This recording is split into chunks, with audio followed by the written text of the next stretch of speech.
Hey, good morning, just Patrick here, coming to you again from Complete Health in Eastbourne. And funny enough, I feel like I'm watching more TV than ever at the moment, because I watched a documentary last night, which was the new documentary on Netflix. And really the only reason I watched it was because it was on the radio, and then my girlfriend had mentioned it literally an hour afterwards.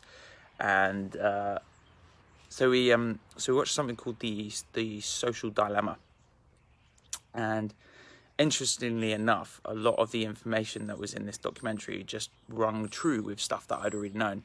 So there was a really good book. I forget the name of the author, but it's called Hacking the American Mind. And there was another documentary not that long ago done about the Illuminati and how Trump basically used social media in order to mine people's data and influence people's choices. Now, interestingly enough, when we look at our mobile phones, and funny enough, even myself using something like a mobile phone now, is that we're constantly having big companies and political influences basically mining information from us every single day. And it was just really interesting, some of the topics that came up in the Social Dilemma. So if any of you guys haven't seen this documentary, it's a new documentary that's on Netflix, and essentially what it's gone through is how big social companies or how big influential companies are using our information and actually mining information from Facebook so that they can actually influence our choices. Not so that we can make choices, but so that they can actually influence our choices and actually what it is that we do.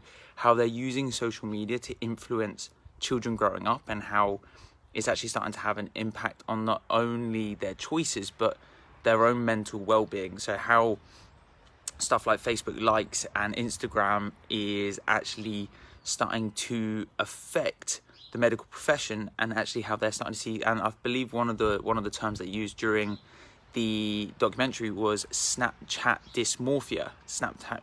So for those of you that don't know what dysmorphia is where a person feels inadequate in their body, or they see something in the mirror that isn't actually present. So say, for example, I've got exceptionally small ears. Well, I like to think my ears are a relatively normal size, but we have this opinion of ourselves that is changed. And what they basically were looking at in the Social Dilemma is that these kinds of things are over exemplified. Now, if we backtrack to what I was just saying a minute ago about hacking the American mind, now this book goes into the science of how social media can influence us. But let me just very briefly explain it. Now, when you get a notification on your phone, you release something called a shot of dopamine in your brain. Now, dopamine is your short-term pleasure response. So it makes you feel good, but it only lasts for a very short period of time.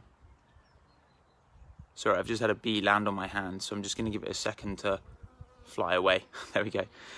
So it gives us that short-term shot in our brain that basically says this is a good thing, this makes us feel good. However, that dopamine response in our brain is actually physically addictive. So same thing, that if you pull the slot machine and you win and you get that short-term buzz, that's the same buzz that you get every time you get an email or a notification on your phone. So what Facebook have done is they've tapped into this information and they've used it so that they can retarget you with information where it's going to draw that response from you, which basically means that they're putting information in front of you that is more and more and more addictive. So the more you use their algorithm and the more you use their platform, the more they can start to put information in front of you that can actually instigate that response. And they'll work that out based on the length of time that you watch a video.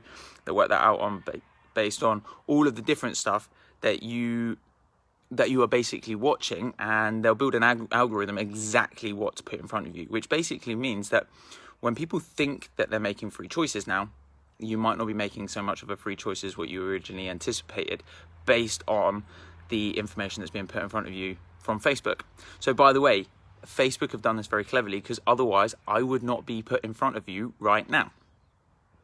Let that sink in for a minute.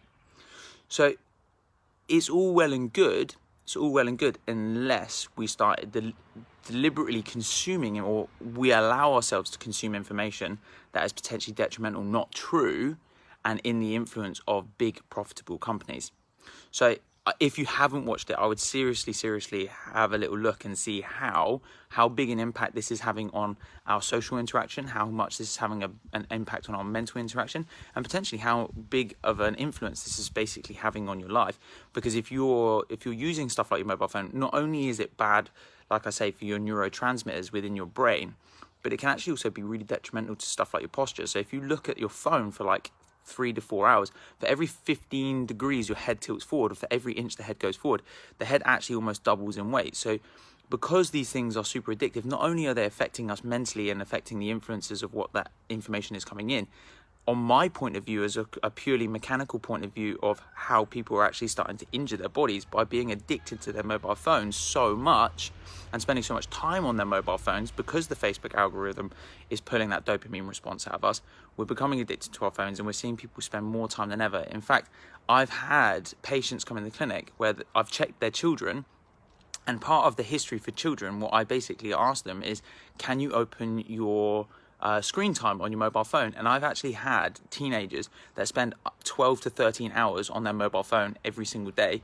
and then when you look at their posture screens, their heads are 2 to 3 inches forward, and the parents are wondering why their kids are starting to develop upper back pains, neck pains, shoulder pains, and headaches. So if you don't get the chance, that's a quick summary. I would suggest reading Hacking the American Mind. It goes into a little bit more of the science and the details of the actual the responses, but not only that, on ways that you can actually manage those stresses that are coming from these dopamine responses as well. Till tomorrow, take care. Oh, by the way, enjoy the sun. This is beautiful. Making the benefit of the day off. Enjoy.